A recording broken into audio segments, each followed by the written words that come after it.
Imagine a secret, a silent burden carried by half the world's population, yet rarely spoken of, even in hushed tones.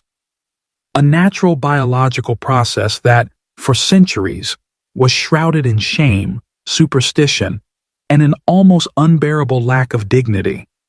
Now, strip away every modern convenience you know. No discreet tampons, no adhesive pads, no private bathrooms with running water. Imagine managing this monthly reality with nothing but ingenuity, resilience, and the scraps of a life lived on the margins. This was the harsh, often brutal, reality for poor women throughout history when it came to menstruation. It wasn't just a physical challenge. It was a relentless battle against societal taboo, economic hardship, and the constant, gnawing fear of exposure. Today, we will pull back the veil on this hidden history, exploring the ingenious, heartbreaking, and sometimes truly shocking ways poor women navigated their periods without the luxury of products or privacy. And believe me, by the time we finish, you'll never look at a simple sanitary pad the same way again. Our journey begins in a world where menstruation was not just a biological function, but a source of deep-seated fear and superstition. From ancient times across diverse cultures, the menstruating woman was often viewed with suspicion, seen as impure, weak, or even dangerous. Hippocrates, the revered father of medicine, believed menstruating women could sink ships, spoil cheese, and even kill livestock with a mere glance. Pliny the Elder, the Roman naturalist, echoed these chilling sentiments, claiming menstrual blood could render seeds infertile and drive dogs mad. These weren't isolated beliefs. They were deeply ingrained societal attitudes that persisted for centuries, shaping the very fabric of daily life. For a poor woman, already struggling for survival, this pervasive stigma added an invisible yet crushing weight to her monthly reality. It meant that discretion wasn't just preferred, it was absolutely essential. Any sign of her natural bodily function could invite ostracization, judgment, or even accusations of witchcraft. The very act of bleeding became a secret to be guarded with fierce determination, a silent performance of menstrual invisibility in a world that demanded it. So, with no commercial products, what did they use? The answer lies in a testament to human ingenuity born of necessity: homemade solutions. For centuries, the most common method was the humble rag, pieces of old cloth, discarded clothing, or any absorbent fabric that could be found. Imagine tearing up an old shirt, a worn-out bedsheet, or a scrap of linen, fashioning it into a makeshift pad. These weren't designed for comfort or leak-proof security. They were simply about absorption. Women would fold these cloths, sometimes stuffing them with natural materials like moss, wool, or plant fibers, and place them between their legs. The goal was to stem the flow, to prevent visible stains, and to maintain the illusion of normalcy in a world that offered no quarter for deviation. These were not disposable luxuries. They were precious, reusable items, washed and reused month after month, year after year. The very idea of throwing away something that could still serve a purpose was unthinkable in a life defined by scarcity. But the challenge didn't end with finding absorbent materials. It extended to the monumental task of hygiene and disposal, especially without privacy. For poor women, access to clean water was often limited, and private washing facilities were a distant dream. Imagine trying to wash blood-soaked cloths in a communal pump, a shared river, or a small, cramped living space, all while maintaining absolute secrecy. The process of washing, drying, and reusing these rags was a constant, arduous chore fraught with the risk of discovery. Drying them discreetly, away from prying eyes, became an art form in itself, perhaps hidden under other laundry, or in the dead of night. The fear of odor, of visible stains, of any hint of their condition was a constant companion. Without proper sanitation, infections were a very real and terrifying threat, turning a natural process into a potential health crisis. Every step of managing their period was a logistical maze, a silent performance of concealment that demanded constant vigilance and immense physical and emotional labor. And what of privacy? For the vast majority of poor women, privacy was a luxury they simply could not afford.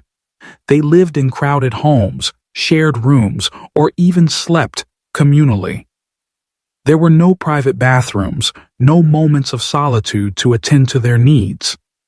Changing a blood-soaked rag meant finding a hidden corner, a fleeting moment when no one was looking, or perhaps waiting until the dead of night.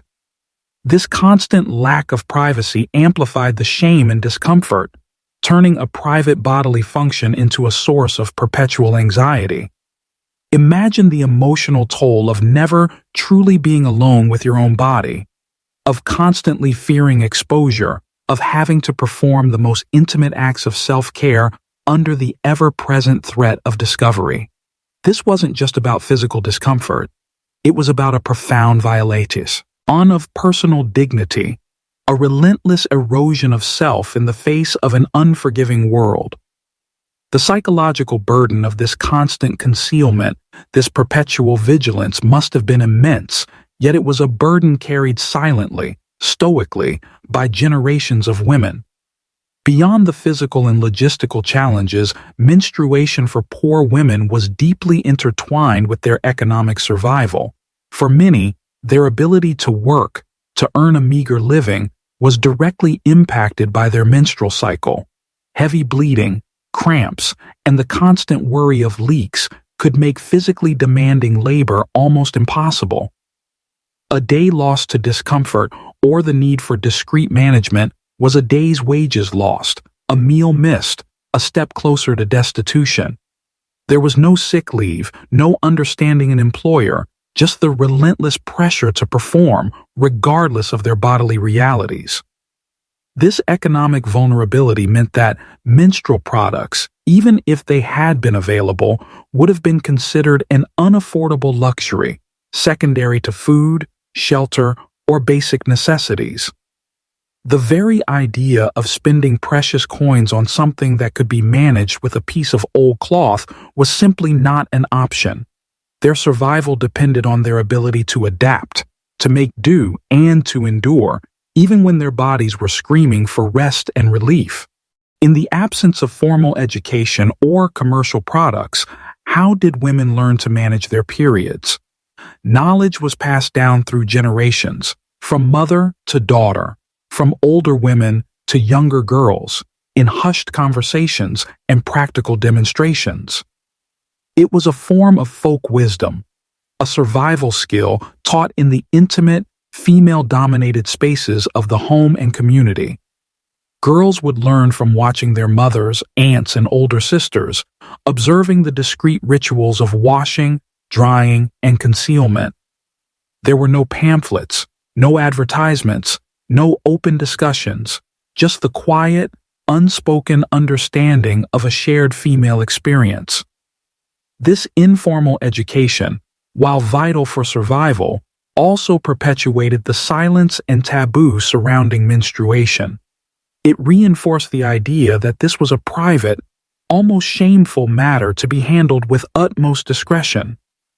The community, while offering a network of support, also served as an enforcer of these unwritten rules, ensuring that the culture of concealment remained firmly in place. Even as the 20th century dawned and commercial products began to emerge, they remained largely out of reach for poor women. Early disposable pads, like those from Kotex, were marketed as a symbol of modernity and freedom, but their cost was prohibitive for many. The advertising campaigns, as we've seen, often focused on concealment and discretion, reinforcing the very shame they claimed to alleviate. For women in poverty, The luxury of a store-bought pad was an unimaginable extravagance. They continued to rely on their homemade solutions, their ingenuity, and their quiet resilience. The gap between the experiences of wealthy and poor women widened, not just in terms of comfort, but in terms of dignity and access to basic hygiene.